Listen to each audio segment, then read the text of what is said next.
Recording.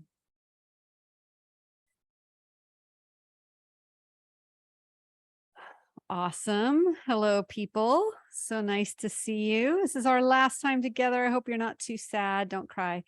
Just so glad to see everybody and grateful to talk about Phoebes because she is awesome.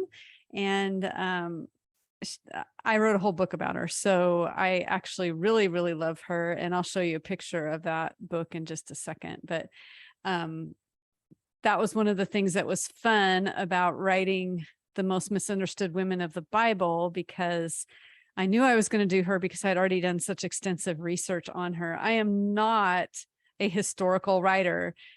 Terry Todd, who's on this call, is a historical fiction writer, and she's awesome at it. But I am not that, but I had a lot of fun with that guidepost book because I actually hired someone to do the research for me. I did a lot of the research, but there's a couple of questions I had that I needed hired out. So I hired my friend who's also my client, author, and Deanne Mateer, and she helped me with some clothing things and things like that. So that was really fun. It's so good to have you here tonight. And I hope that this experiment of doing a weekly online Bible study has been fun for you or helpful. One of you sent me a written thank you in the mail. So thank you so much for that. I really appreciate it. And we have an international audience today because Dr. Ralph is with us again. So hi, Dr. Ralph. Good to see you. Okay, so let me pray for us and then I will get us going. Jesus, thank you that you use people that that no one knows about, and that you are part of just doing amazing work through humble people. And thank you, Lord, that we don't have to live in the midst of this weird celebrity culture, but that we can realize and rest in the fact that you're the celebrity, you're the one worth promoting. And Lord, I pray that tonight the words of my mouth and the meditation of my heart would be acceptable in your sight, oh Lord, my rock and my redeemer. Bless every person here, prepare their hearts and give them a gem or a jewel that will just help them endure the stresses that they're walking through this week. I pray in Jesus' name. Amen. All right, I'm going to share my screen. And let me wait. First, I must do this. Okay.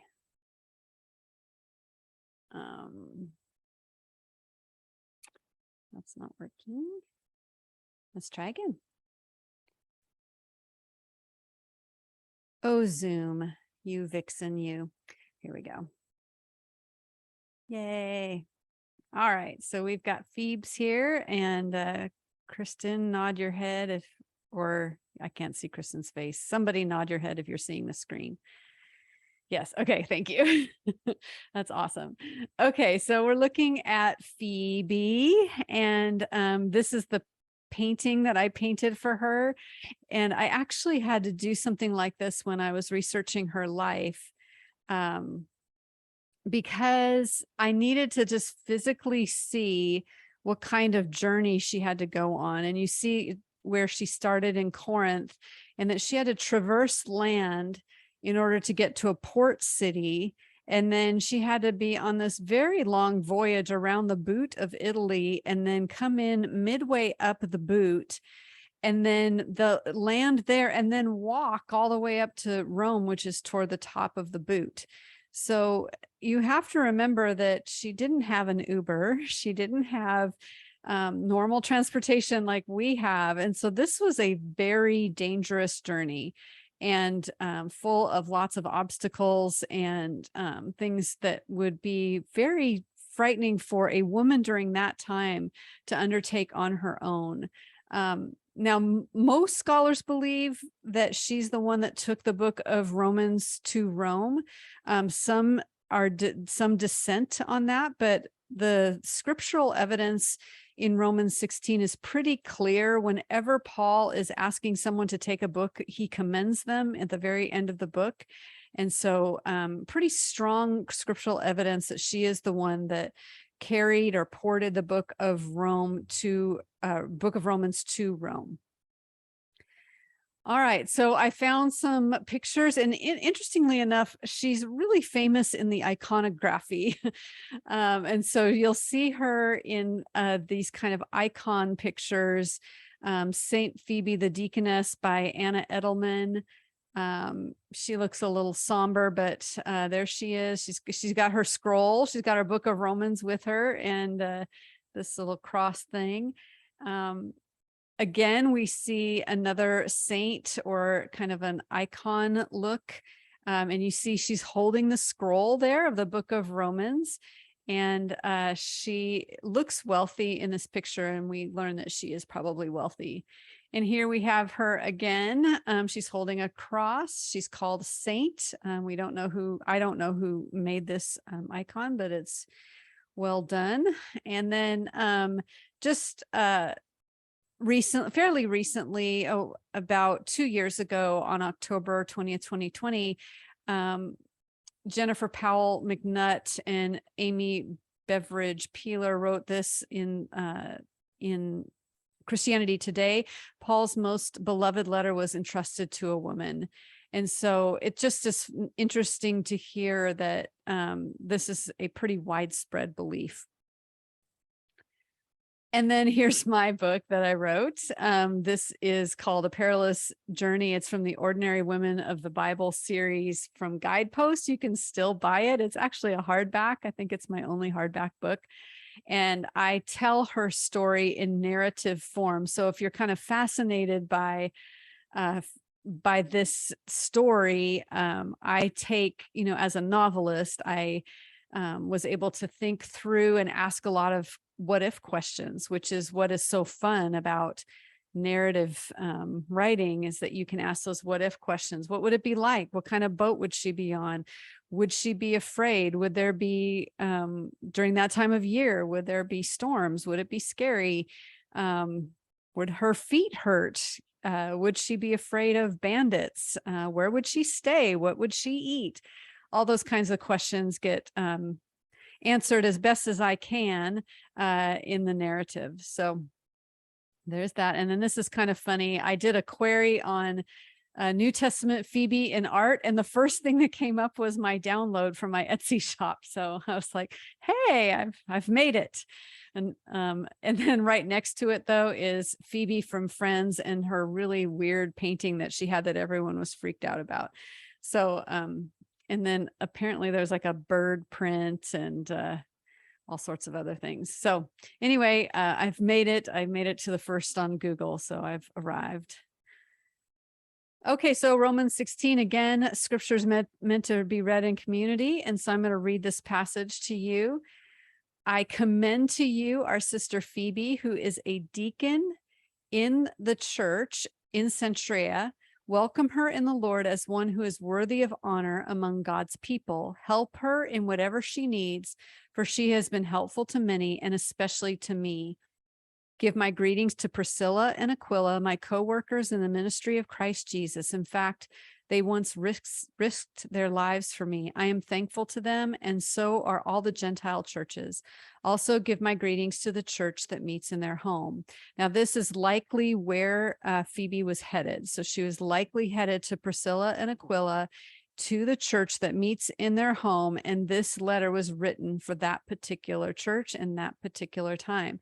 Now, we're super grateful that it was written for that church and that Phoebe was successful in bringing the book of Romans to Rome, because it's the most theologically rich book of the Bible and has so much, just so much in it that scholars are still looking through. One little side note, and I may have shared this earlier, but one of the things that my husband has shared with me, he is a theologian in his own right, is that you cannot read the book of Romans without knowing about the Exodus story.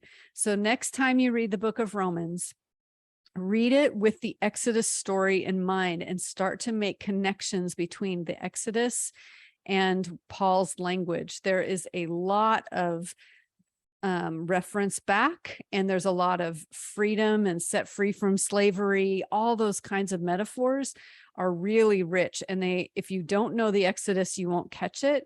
So next time you read it, read the book of Exodus, particularly the part about the nation of Israel leaving Egypt and going into the promised land, or leaving that area, and then read the book of Romans. You will find a bunch of treasure that way.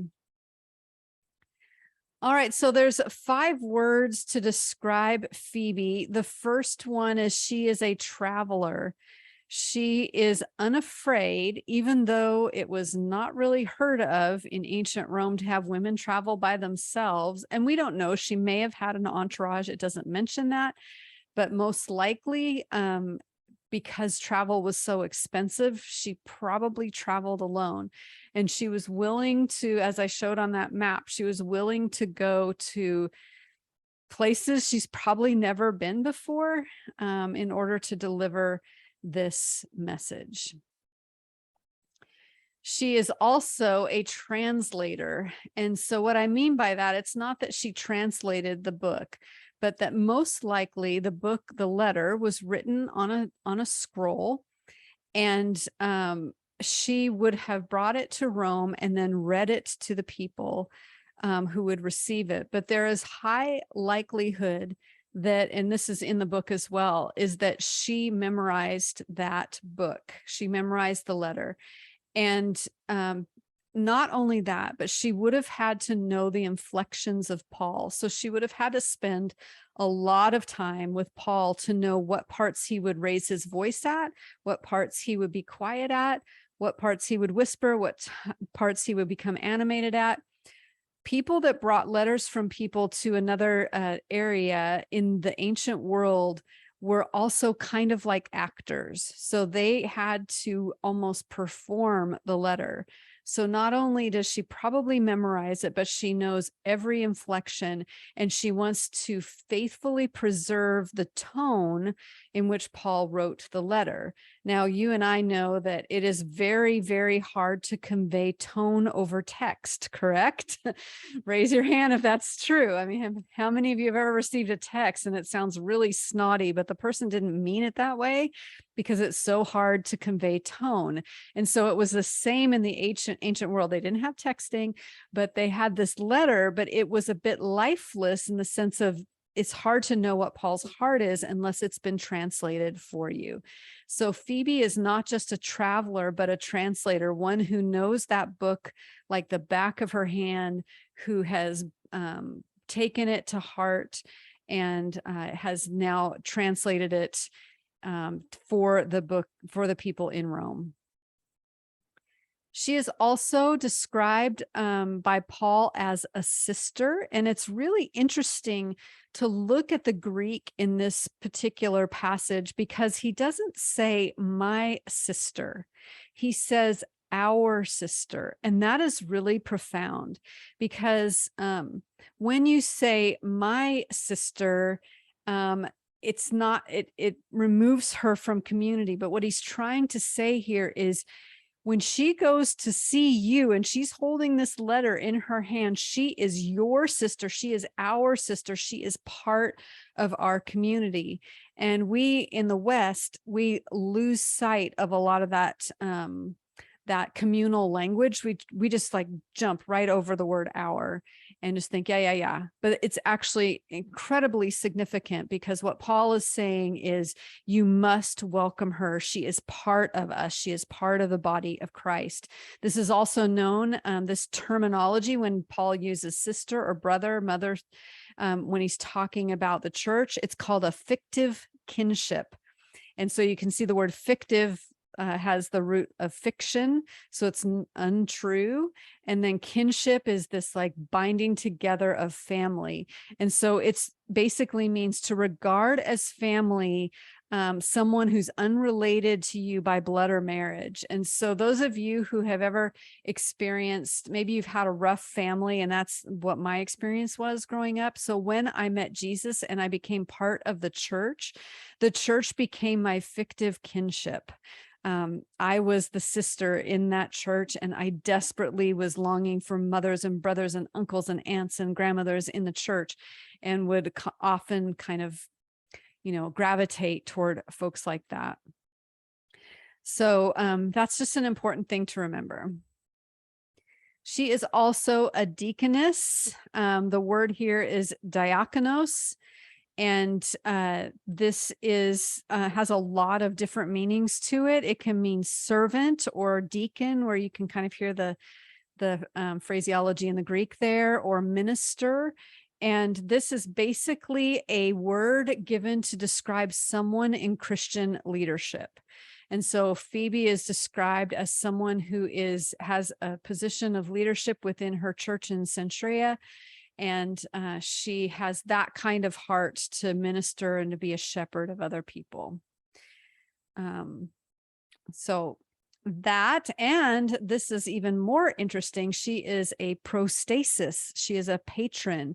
This is this means to be a patron, obviously, a benefactor, a guardian, a protector, a sponsor, a supporter, or a defender. So there's a lot of words there that mean prostasis or patron. And this is the only time that Paul uses this particular form of prostasis in the entirety of his letters. So it means that what this means is that Phoebe is like Supergirl in a sense. Like she is, he seldom refers to people this way because he wants to constantly say there's neither Jew nor Greek, neither Gentile, slave nor free. He wants to keep everyone on the same playing field. So he doesn't elevate people like this very often, but he does with her. And that to me is just a really beautiful picture of how Paul views women. I know there's a lot of stress and a lot of controversy about Paul and women, but taken into the whole counsel of the New Testament, you do see that women have various roles throughout the church. Priscilla and Aquila. Priscilla is mentioned first. There's a lot of different women, especially in the life of Jesus, who are also patrons of Jesus, like Susanna and Mary of Magdala, which we learned about last week. So it's interesting to see him elevate her in his language almost supremely. She is an exceptionally powerful and interesting human being who is known as someone who is faithful. And just imagine if you were going to choose someone to take something precious like this long, long letter to the church in Rome, who would you choose? And he chose her. So she is a patron. She also means that she was probably a woman of means and was able to fund this journey herself. She either had been married and was widowed and had money, or she could have been someone who worked and had money that way. But she was wealthy and able to take care of herself. All right, so takeaways on the life of Phoebe. God rewards readiness. I can't even imagine. Again, this is one of those practices we need to do when we're in the Bible, is just to ask those questions: who, what, where, why, when, how. And one of those questions is, how would she have felt? This is such a big ask from Paul, and yet she was ready and took it. She took the letter. We don't have that dialogue. I made that up in the fiction book that I wrote, but he must have asked her because she took it, and he does commend her. But she was ready and she said yes. She was courageous in doing this. She was ready to do something that had probably never really been done before by a woman. And this is an exceptionally long journey for this letter to travel, and she is willing to do so. So in your own life, remember that God does reward your readiness. I remember in college, there was a song, like a worship-ish song that the refrain was, I am available. I will go when you say go. And I used to just walk the campus of my college and sing it under my breath like a weirdo. And I always wanted God to know I was available. I wanted to go where he wanted me to go. I wanted to stay if he told me to stay. And that agility, that spiritual agility, and that longing of surrender is something that God rewards. And just think about the fact that she forever will be known as someone who did such an important thing. And God rewarded that. Even in Paul's description of her in Romans 16, he has such effervescent, kind-hearted language about her. He rewards her even in the letter. All right, another one is notoriety is fleeting, but obedience matters more. So we know that Phoebe is not really, most of you probably didn't even know about her before I wrote about her. Some of you may have like read over Romans 16 and just kind of jumped over it, because a lot of us do that when we're in the beginning of a book or the end of the book, and Paul sends his greetings to so-and-so or talks about so-and-so. We're like, yeah, Epaphroditus, okay. We just don't think about it. And in light of that, Phoebe, except for in the Orthodox Church, hasn't been known very well. But she played an important role. And today I was listening to a sermon by a former pastor of my church. He now has his own church in Grapevine. And he had a sermon that I listened to. The church is called Church at the Cross, and his name is J.R. Vassar. And it was entitled, it was on Pentecost Sunday, and it was something about contentment in the title. But what I loved about listening to the sermon was he talked about the psalm that says, I don't consume myself with things that are too great for me. Basically, that's the language of the psalm. And he talked about how so often we always want to do great things for God, or we want to be known for doing something cool. Everything has to be like over the top and amazing. And then he started reading from some of those passages in the epistles where Paul just has really boring language about, okay, love your family, be good stewards of the things that, God gives you, live a quiet life. None of this has to do with fame. None of it has to do with notoriety. And so what the Lord is looking for is obedience. And he said this quite a bit in the Old Testament: to obey is better than sacrifice. Sacrifice is something that people can see. Sacrifice is something that brings notoriety, but obedience is what the Lord is after. And sometimes that obedience will bring you back into obscurity. My husband and I go to a very large church, and we have had conversations about what if the Lord brings us to a different place. And we're willing and ready to do that if that's the case. But I don't need to go to a big church. I don't need to be known like that. And really what my heart is listening to the voice of God and then obeying him, because that's ultimately on the other side. When we hear, well done, good and faithful servant, it's going to not be how many Instagram followers you had, or how splashy was your presentation, or any of those things. It's like, no, did you obey him? Did he tell you to do something and you did it? And sometimes that looks like writing a little note to someone like I received this week. Those kinds of things really matter, and they change the landscape of someone's life. We're really into like big impact and change the world. But what if Jesus is asking us to change our little world one person at a time, one family member at a time, one sore knee at a time because you've been kneeling too much? These are the things that matter. God uses all people in all states of life, in single, whether they're married or poor or wealthy, an insider or an outsider, to fulfill his purpose. Most likely Phoebe was widowed and she was single. But I do mourn the fact, and this is the reason that Patrick and I in our life group at church, we have it designated as single, married, open age, because we want all different kinds of people in our life group. We want young people, we want older people, we want single, we want married, because we're finding that single people in the church are feeling marginalized and they're seen as less than, when in actuality, if you read the New Testament, you see Jesus was single, Paul was single, God used single people in amazing ways, and we exclude them to our detriment. And so God uses all sorts of different kinds of people to accomplish his purposes, and you don't have to be married. In fact, sometimes marriage can be something that will prevent you from fulfilling that purpose. So just remember, no matter what stage of life you're in, God has the ability, because he is strong and good, to use you in your context for his glory.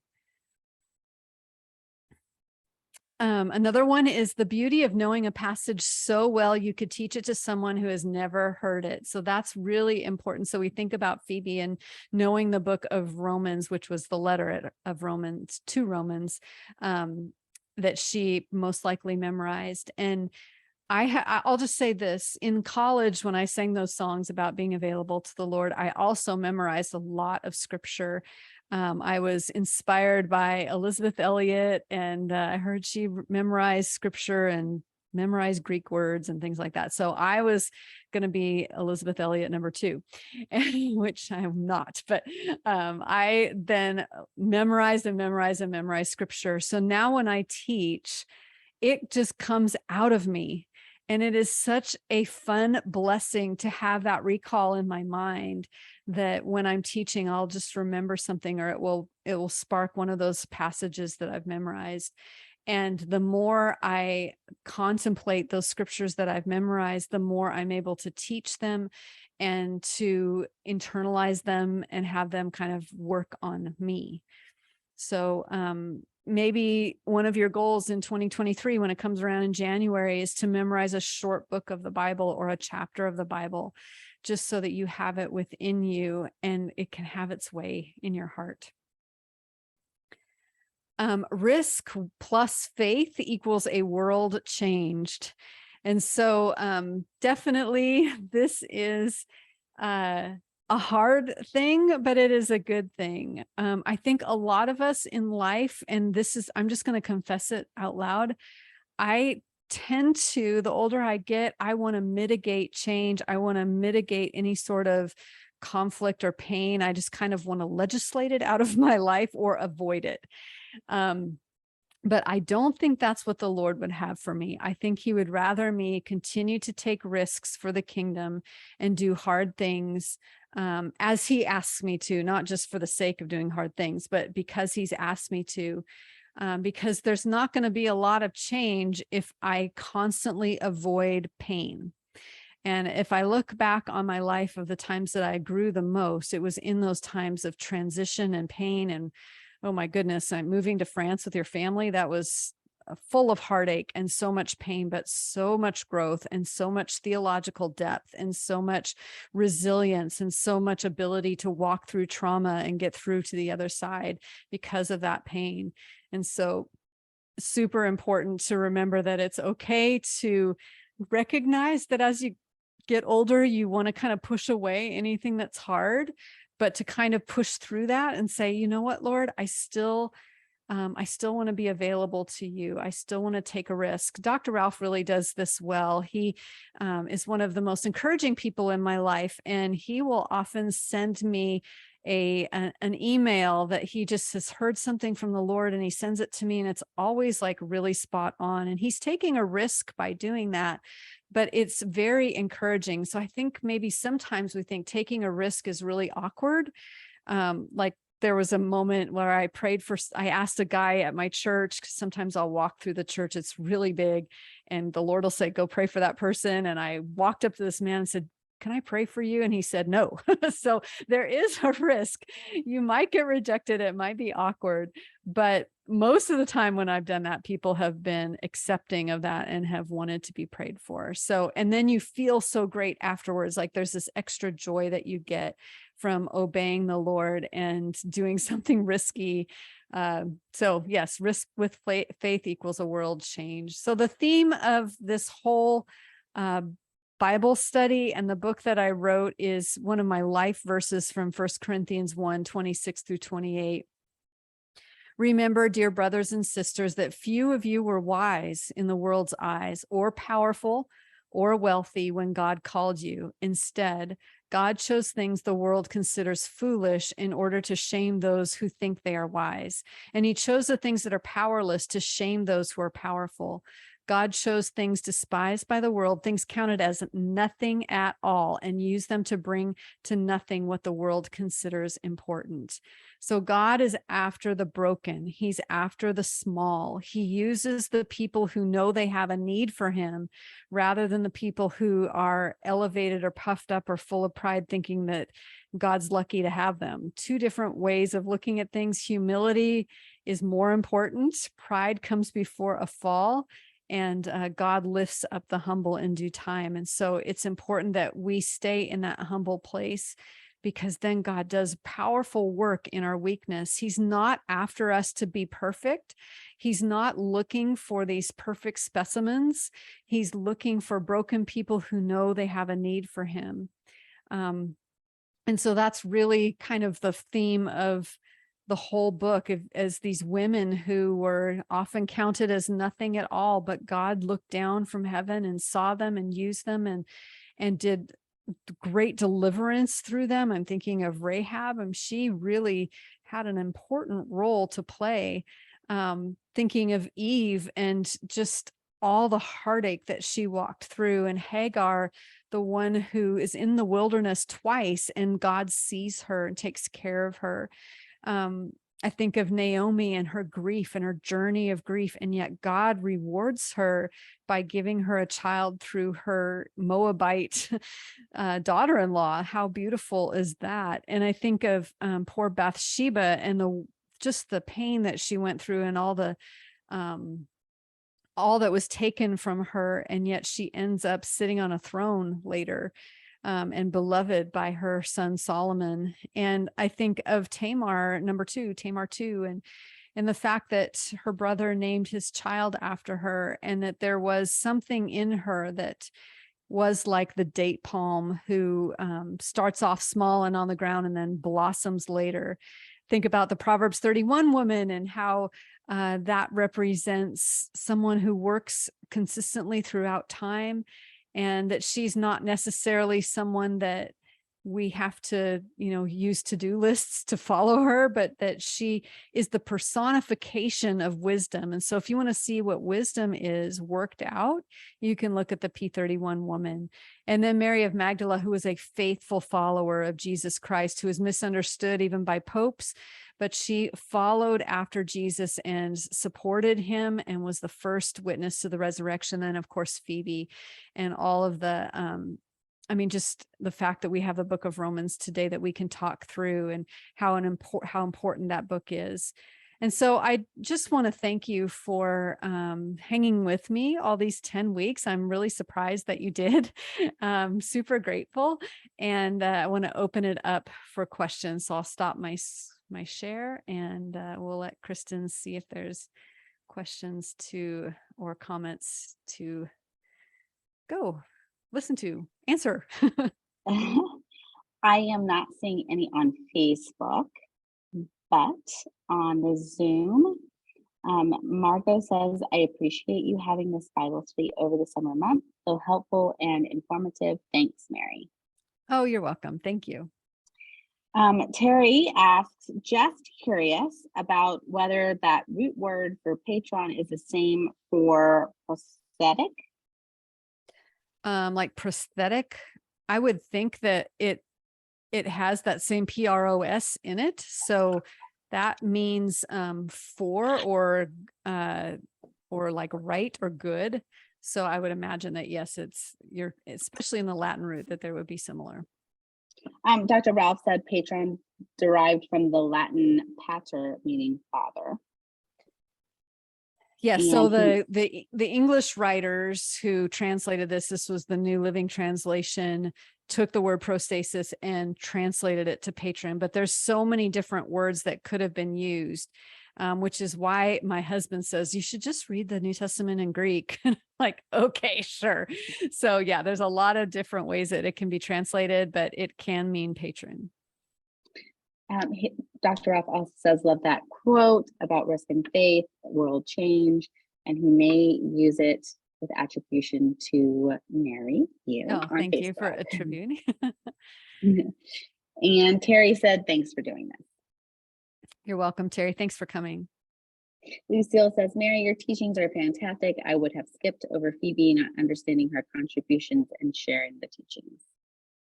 She's really amazing. And so I look forward to the new heavens and the new earth and running into her. She'll probably be like, I read your novel and it's not quite accurate, but but I'm just so curious to find out what that was like and how she was feeling. And wow, it's just so cool. Oh, we have one on Facebook. Misty says, this has been great. Thank you. You are an amazing teacher and writer, and love the comparison of Romans to Exodus.